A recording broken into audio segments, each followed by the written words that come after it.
आशुतोष शशांक शेखर चंद्रमौलि चिदंबरा कोटि कोटि नमामि शंभु कोटि नमन दिगंबरा। श्री शिवाय नमस्तुभ्यम। ओम नमः शिवाय। हर हर महादेव। हे प्रिय भक्तजनों, आज ज्येष्ठ मास सोमवार का दिन है और आप सभी रसपान करेंगे शिव पुराण में वर्णित भगवान भोलेनाथ की बहुत ही दुर्लभ कथा का। तो आप सभी भक्तों से विनम्र अनुरोध है कि कथा को पूरे भक्ति भाव से और प्रसन्न मन चित्त से पूरा अवश्य सुनिएगा और कमेंट बॉक्स में हर हर महादेव लिखना बिल्कुल भी मत भूलिएगा। तो आइए आज की कथा का रसपान करते हैं। जय श्री गणेश। शिव पुराण की कथा के अनुसार एक बार वास्कल नामक गांव में बिंदुक नामक एक ब्राह्मण रहता था। वह बड़ा दुराचारी और महापापी था। उसकी स्त्री बहुत सुंदर थी, लेकिन वह कुमार्ग पर ही चलता था। उसकी पत्नी का नाम चंचुला था और वह सदैव धर्म के पालन में लगी रहती थी। इस तरह कुकर्म में लगे हुए उस ब्राह्मण के साथ उसे बहुत वर्ष बीत गए। अपने धर्म में नष्ट होने के डर से कभी भी अपने धर्म से विचलित नहीं हुई। लेकिन उसका पति तो दुराचारी ही था, इसलिए दुराचारी पति के आचरण से प्रभावित होकर वह स्त्री भी अपने ही पति की तरह दुर्चारणी हो गई। बहुत समय बीत जाने के बाद वह दूषित बुद्धि वाला दुष्ट ब्राह्मण समय के अनुसार मृत्यु को प्राप्त होकर नरक में चला गया। बहुत दिनों तक नरक के दुख भोग कर वह पापी एक भयंकर पिशाच हो गया। दूसरी तरफ उस दुराचारी पति की मृत्यु के पश्चात चंचुला बहुत समय तक अपने पुत्रों के साथ अपने घर में ही रहती रही। एक दिन ईश्वर की कृपा से वह अपने भाई बंधुओं के साथ एक तीर्थ क्षेत्र में चली गई।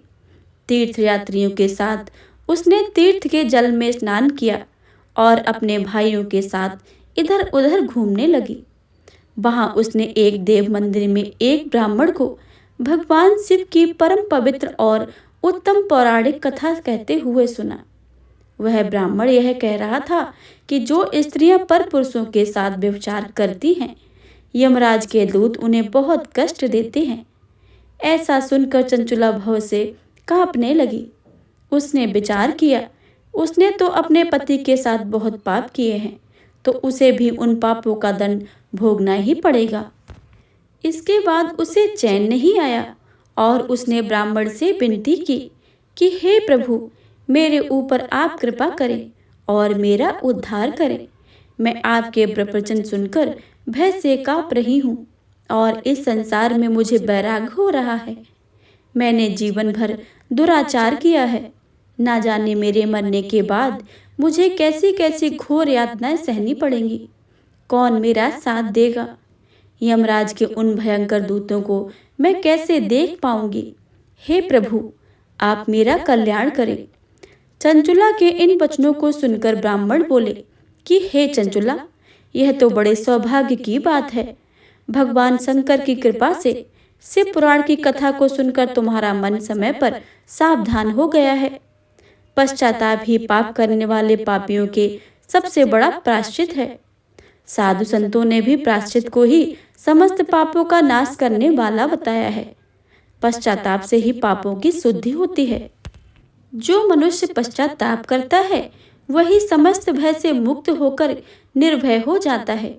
इसलिए ब्राह्मण पत्नी, तुम वैसे से अपने मन को हटाओ और भक्ति भाव में भगवान शंकर की इस पावन कथा को सुनो।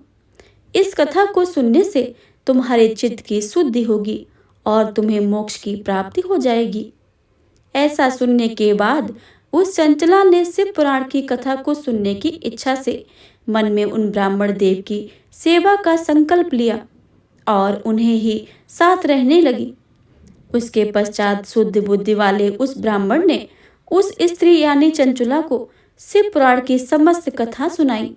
तत्पश्चात समय का चक्र पूरा होने के बाद भक्ति ज्ञान और वैराग्य से युक्त हो उसने अपना शरीर बिना किसी कष्ट के त्याग दिया। इतने में त्रिपुर शत्रु भगवान शिव का भेजा हुआ दिव्य विमान उसे लेने पहुंचा और उसे तत्काल शिवपुरी में पहुंचा दिया। वह दिव्यांगना हो गई थी। शिवलोक पहुंचकर उसने सनातन देवता त्रिनेत्रधारी महादेव जी के दर्शन किए। सभी मुख्य मुख्य देवता उनकी सेवा में खड़े थे। श्री गणेश जी, भृंगी, नंदीश्वर तथा वीरभद्र आदि उनकी सेवा में उत्तम भक्ति भाव से उपस्थित थे। उनकी अंग कांति करोड़ों सूर्यों के समान प्रकाशित हो रही थी। कंठ में नील चिन्ह शोभा पाता था। उनके 5 मुख और प्रत्येक मुख में 3-3 नेत्र थे। मस्तक पर अर्ध चंद्रमा मुकुट शोभा देता था। वामांग भाग में गौरी देवी शोभामान थी, जो दिव्य पुंज के समान प्रकाशित हो रही थी। गौरीपति महादेव जी की कांति कपूर के समान गौर थी और उनका शरीर श्वेत भस्म से भासित था। शरीर पर श्वेत वस्त्र शोभा पा रहे थे। दर्शन करके वह बड़े प्रेम, आनंद और संतोष से युक्त होकर विनीत भाव से खड़ी हो गई। पार्वती जी ने उसे अपनी सखी बना लिया। तब वह अक्षय सुख का अनुभव करने लगी। चंचुला ने पार्वती जी से प्रार्थना की कि हे गिरिराज नंदिनी, आप समस्त सुखों को देने वाली और ब्रह्मा विष्णु आदि सभी देवताओं द्वारा पूजित हो। आप ही संसार की सृष्टि, पालन और संहार करता हो। तीनों गुणों का आश्रय आप ही हो। आप ही परम शक्ति हो। इस तरह स्तुति से पार्वती जी को प्रसन्न करके पूछा कि हे दीन वत्सले, मेरे पति बिंदु इस समय किस योनि में है? मैं अपने पति से जिस प्रकार संयुक्त हूँ वैसे ही उपाय कीजिए। उनकी मृत्यु मुझसे पहले हो गई थी। ना जाने वे किस गति को प्राप्त हुए हैं। इस पर पार्वती जी ने कहा कि हे चंचुला, तेरा पति बिंदु, जो कि अपने कर्मों के कारण लंबे समय तक नरक को भोग रहा तथा बिंद पर्वत पर भयानक पिशाच योनि में रह रहा है और अनेकों दुखों को झेल रहा है। यह सुनकर चंचुला बहुत दुखी हो गई। उसे दुखी देखकर पार्वती जी को दया आ गई। उन्होंने भगवान शिव की उत्तम कीर्ति का गान करने वाले गंधर्वराज तुम्बारु को बुलाकर सारी बातें बताईं और आदेश दिया कि वह बिंदु को यत्न पूर्वक पवित्र शिव पुराण की कथा सुनाए। कथा से उसका हृदय शुद्ध हो जाएगा और वह शीघ्र ही प्रेत योनि को परित्याग कर देगा। उसके बाद विमान पर बैठाकर उसे मेरी आज्ञा से तुम शिव के समीप ले आना।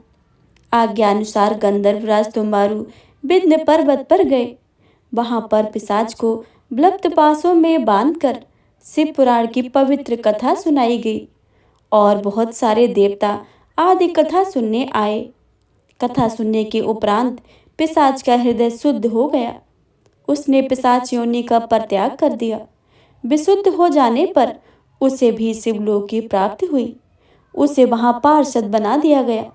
दोनों पति पत्नी सनातन धाम में अविचल निवास पाकर सुखी हो गए थे। प्रेम से बोले गौरी पुत्र गणेश की जय, उमापति शंकर भगवान की जय। एक नगर में एक बहुत धनवान साहूकार रहता था, जिसके घर में धन की कोई कमी नहीं थी। परंतु उसके एक बहुत बड़ा दुख था कि उसका कोई पुत्र नहीं था। वह इसी चिंता में दिन रात लगा रहता था। वह पुत्र की कामना के लिए प्रत्येक सोमवार को शिव जी का व्रत और पूजन किया करता था तथा सायंकाल को शिव मंदिर में जाकर शिव जी के सामने दीपक जलाया करता था।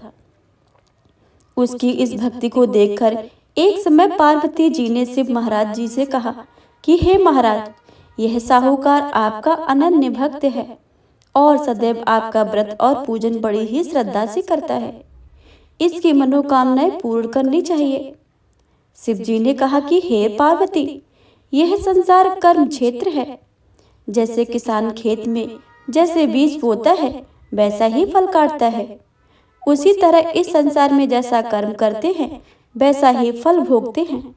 पार्वती जी ने अनंत आग्रह से कहा कि महाराज, जब यह आपका अनन्य भक्त है और इसको अगर किसी प्रकार का दुख है तो आपका अवश्य दूर करने चाहिए, क्योंकि आप सदैव अपने भक्तों पर दयालु होते हैं। और उनके दुखों को दूर करते हैं। यदि आप ऐसा नहीं करेंगे तो मनुष्य आपकी सेवा तथा व्रत क्यों करेंगे? पार्वती जी का ऐसा आग्रह देखकर शिव जी महाराज जी कहने लगे कि हे पार्वती, इसके कोई पुत्र नहीं है, इसी चिंता में है अत्यंत दुखी रहता है। इसके भाग्य में पुत्र न होने पर भी मैं इसको पुत्र प्राप्त का वर देता हूँ, परंतु यह पुत्र केवल 12 वर्ष तक ही जीवित रहेगा। इसके पश्चात वह मृत्यु को प्राप्त हो जाएगा। इससे अधिक मैं और कुछ नहीं कर सकता हूँ। यह सब बातें साहूकार सुन रहा था। इससे उसको कुछ न प्रसन्नता हुई और न ही कुछ दुख हुआ। वह पहले जैसे ही महाराज शिव जी का पूजन व्रत किया करता था। कुछ काल व्यतीत हो जाने पर साहूकार की स्त्री गर्भवती हो गई और 10वें महीने में उसके गर्भ से अति सुंदर पुत्र की प्राप्ति हुई। साहूकार के घर में बहुत खुशी मनाई गई, परंतु साहूकार ने अपनी केवल 12 वर्ष आयु की जानकर अधिक प्रसन्नता प्रकट नहीं की और न ही किसी को यह भेद बताया। जब वह बालक 11 वर्ष का हो गया तो उस बालक की माता ने उसके पिता से विवाह आदि के लिए कहा, तो वह साहूकार कहने लगा कि मैं अभी इसका विवाह नहीं करूंगा, उसके पुत्र को काशी जी पढ़ने के लिए भेजूंगा।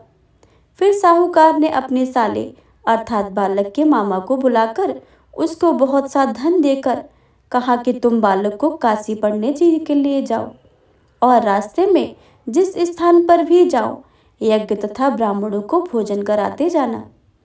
वह दोनों मामा भांजे यज्ञ करते हुए और ब्राह्मण को भोजन कराते जा रहे थे। रास्ते में उनको एक शहर पड़ा। उस शहर में राजा की कन्या का विवाह था, जिस कारण पूरे नगर को सजाया गया था। निश्चित समय पर बारात आ गई, लेकिन वर का पिता अपने बेटे के एक आंख से काने के होने के कारण बहुत चिंतित था। उसे भय था कि इस बात का पता चलने पर कहीं राजा विवाह से इनकार न कर दे, उसकी बहुत बदनामी भी होगी। जब वर के पिता ने व्यापारी के पुत्र को देखा तो उसके मन में यह विचार आया। उसने सोचा कि क्यों न इस लड़के को दूल्हा बनाकर राजकुमारी से विवाह करा दूं। विवाह के बाद इसको धन देकर विदा कर दूंगा और राजकुमारी को अपने नगर ले जाऊंगा। वर के पिता ने लड़के के मामा से इस संबंध में बात की। मामा ने धन मिलने के लालच से वर के पिता की बात स्वीकार कर ली। लड़के को दूल्हे के वस्त्र बनाकर राजकुमारी से विवाह करा दिया गया। राजा ने बहुत सारा धन देकर राजकुमारी को विदा किया। शादी के बाद जब लड़का राजकुमारी के साथ लौट रहा था तो वह सोचने लगा और उसने राजकुमारी की ओढ़नी में लिख दिया था, राजकुमारी, तुम्हारा विवाह मेरे साथ हुआ था। मैं तो वाराणसी पढ़ने के लिए जा रहा था और तुम जिस नवयुवक की पत्नी बनेगी वह एक आंख से काना है। जब राजकुमारी ने अपनी ओढ़नी पर लिखा हुआ यह पढ़ा तो उसके काने लड़के के साथ जाने से इनकार कर दिया। राजा को जब यह बातें पता लगी तो उसने राजकुमारी को महल में ही रख लिया। उधर लड़का अपना मामा के साथ वाराणसी पहुंचा और गुरुकुल में पढ़ना शुरू कर दिया। जब उसकी आयु 12 वर्ष की हुई तो उसने यज्ञ किया। यज्ञ की समाप्ति पर ब्राह्मणों को भोजन करवाया और खूब सारा अन्न वस्त्र दान दिए। रात को वह अपने शयन कक्ष में सो गया। शिव के वरदान के अनुसार शयनावस्था में ही उसके प्राण पखेरु उड़ गए। सूर्योदय पर मामा मृत भांजे को देखकर रोने पीटने लगा। आसपास के लोग भी एकत्रित होकर दुख प्रकट करने लगे। लड़के के मामा के रोने के विलाप करने के स्वर समीप से गुजरते हुए भगवान शिव और माता पार्वती भी सुन रहे थे। माता पार्वती ने भगवान शिव से कहा कि हे प्राणनाथ, मुझे इसके रोने के स्वर में सहन नहीं हो रहा है। आप इस व्यक्ति के कष्टों को दूर कर दीजिए। भगवान शिव ने माता पार्वती के साथ अदृश्य रूप में समीप जाकर देखा तो भोलेनाथ माता पार्वती जी से बोले, यह तो उसी व्यापारी का पुत्र है जिसे मैंने 12 वर्ष की आयु का वरदान दिया था। अब इसकी आयु पूर्ण हो चुकी है। तो माता पार्वती ने भगवान शिव से निवेदन करके बालक को जीवन देने का आग्रह किया।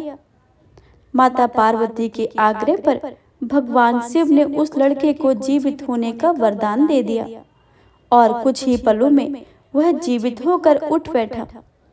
शिक्षा समाप्त करके लड़का मामा के साथ अपने नगर की ओर चल दिया। दोनों चलते हुए उसी नगर में पहुंचे जहां उसका विवाह हुआ था। उस नगर में भी यज्ञ का आयोजन किया। समीप से गुजरते हुए नगर के राजा ने यज्ञ का आयोजन देखा तो उसने तुरंत ही लड़के और मामा को पहचान लिया। यज्ञ के समाप्त होने पर राजा मामा और लड़के को महल में ले आए और कुछ दिन उसे महल में रखकर बहुत सा धन वस्त्र देकर राजकुमारी के साथ विदा कर दिया। इधर भूखे प्यासे रहकर व्यापारी और उसकी पत्नी बेटे की प्रतीक्षा कर रहे थे। उनकी प्रतिज्ञा रखी थी कि यदि उन्हें अपने बेटे की मृत्यु का समाचार मिलेगा तो दोनों अपने प्राण त्याग देंगे। परंतु जैसे ही अब उसने बेटे के जीवित वापस लौटने का समाचार सुना तो वह बहुत प्रसन्न हुए। वह अपनी पत्नी और मित्रों के साथ नगर के द्वार पर पहुंचे। अपने बेटे के विवाह का समाचार सुनकर पुत्र वधू राजकुमारी को देखकर उनकी खुशी का ठिकाना ही ना रहा। उसी रात भगवान शिव ने व्यापारी के स्वप्न में आकर कहा कि हे श्रेष्ठ, मैंने तेरे सोमवार के व्रत करने का और व्रत कथा सुनने से प्रसन्न होकर तेरे पुत्र की आयु लंबी प्रदान कर दी है। पुत्र की लंबी आयु जानकर व्यापारी बहुत प्रसन्न हुआ। शिव भक्त होने तथा सोमवार का व्रत करने से व्यापारी की सभी मनोकामनाएं पूर्ण हुई। इस प्रकार जो भक्त सोमवार का विधिवत व्रत करते हैं और व्रत की कथा सुनते हैं, उनकी सभी इच्छाएं भगवान भोलेनाथ माता पार्वती पूर्ण कर देते हैं। तो प्रेम से बोलिए शिव शंकर भोलेनाथ की जय। श्री गणेश गिरिजा सुमन मंगल मूल सुजान, कहते अयोध्या दास तुम देव अभय वरदान। जय गिरिजापति दीन दयाला, सदा करते संतन प्रतिपाला। भाल चंद्रमा सोहत नीके, कानन कुंडल नाग फनी के। अंग गौर शिव गंग बहाए, मुंड माल तन छार लगाए। वस्त्र खाल बागंबर सोहे, छवि को देख नाग मुनि मोहे। ऐना मातु की है ये दुलारी, बाम अंग सोहत छवि न्यारी। कर त्रिशूल सोहत छवि भारी, करत सदा संतन झरकारी।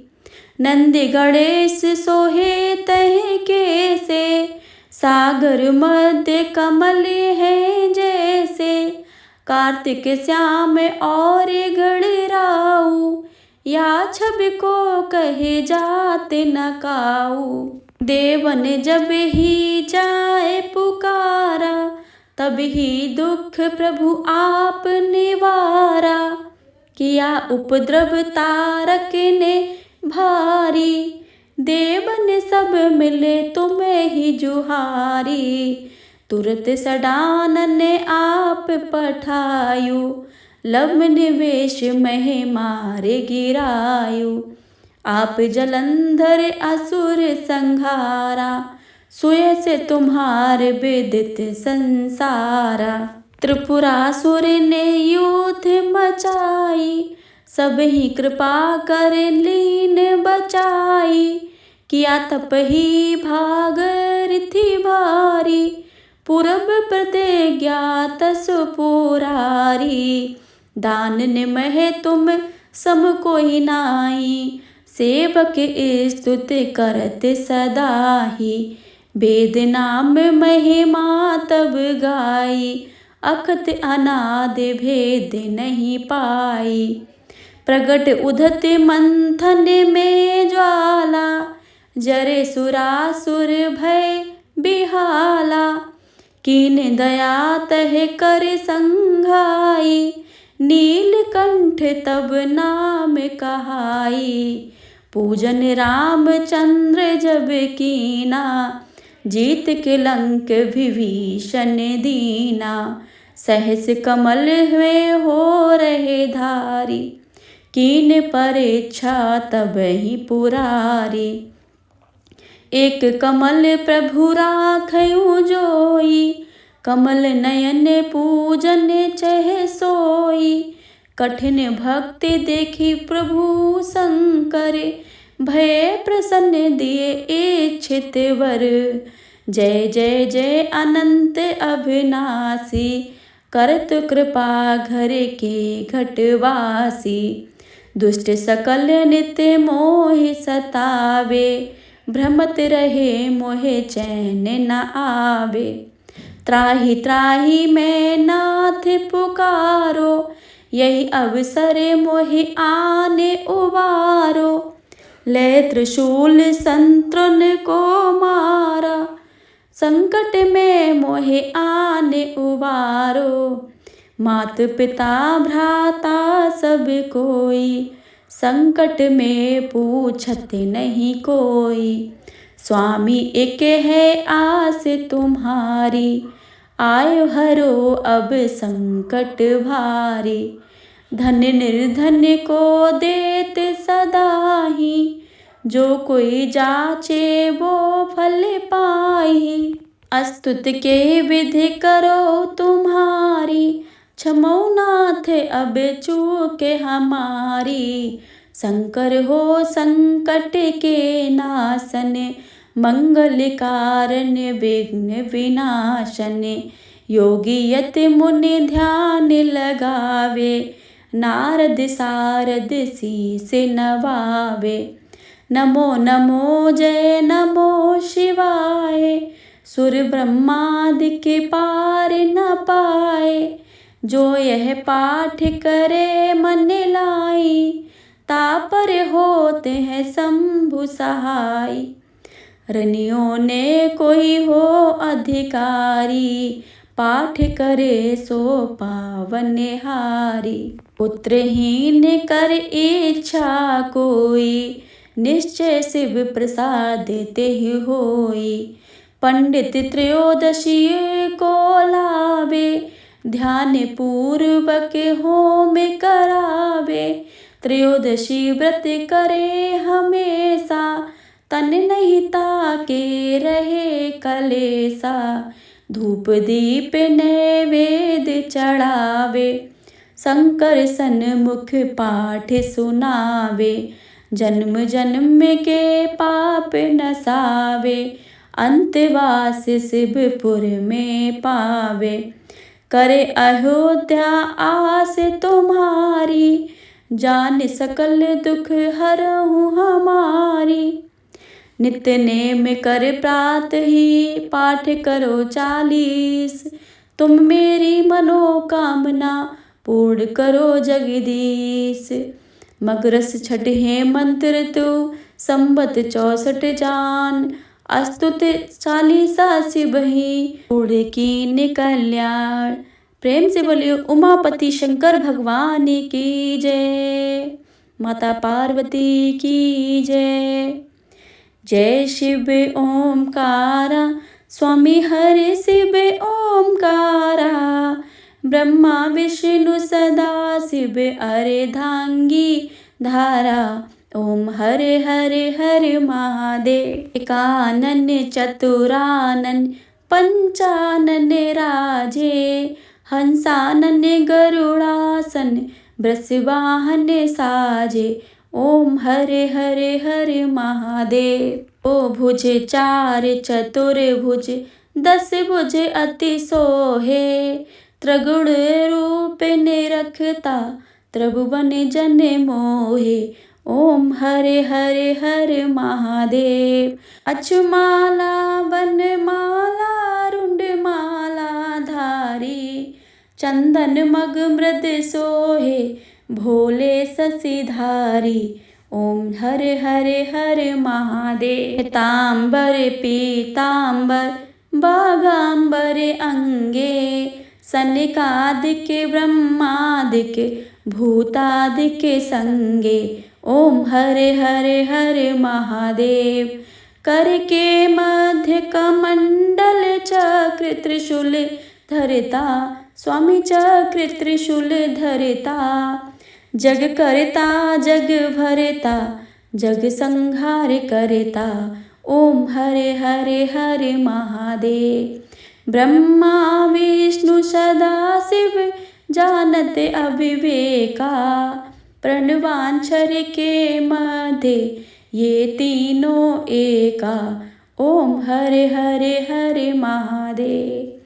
काशी में विश्वनाथ विराजत नंदी ब्रह्मचारी। नित्य उठ भोग लगावत महिमा अति भारी। ओम हरे हरे हरे महादेव। त्रिगुण स्वामी जी की आरती जो कोई नर गावे। कहत शिवानंद स्वामी मन वांछित फल पावे। ओम हरे हरे हरे महादेव। जय शिव ओमकारा प्रभु हरे शिव ओमकारा। ब्रह्मा विष्णु सदा शिव अर्धांगी धारा। ओम हरे हरे हरे महादेव। ओम हरे हरे हरे महादेव। ओम हरे हरे हरे महादेव। प्रेम से बोलिए भोलेनाथ बाबा की।